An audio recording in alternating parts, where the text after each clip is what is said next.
Why is equal to x square కదా, ఇక్కడ కూడా సబ్స్టిట్యూట్ చేయొచ్చు. అప్పుడు ఇది ఎక్స్ పవర్ 4 వస్తుంది. ఆ విధంగా కూడా మనకు ఆన్సర్ వస్తుంది. కావాలంటే చూడండి ఏంటి అని అంటే, ఈ 2ని ఇక్కడ పెడతాను. X square is equal to y కదా, sorry y is equal to x square కదా, ఇక్కడ పెడితే ఏమవుతుంది, y is equal to x square whole square equal to x, అంటే x power 4 is equal to x power 4 minus x equal to 0.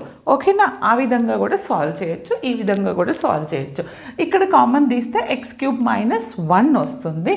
Now ఎలా అయినా solve చేయొచ్చు. Just simple, you can write either the equation in terms of x or the equation in terms of y, then you will get the x limits. Okay, అప్పుడు ఇది are why limits. ఇప్పుడు నాకు ఎక్స్కి ఎన్ని values వచ్చింది, ఒకటి X is equal to 0 వచ్చింది, ఇంకొకటి X cube minus 1 equal to 0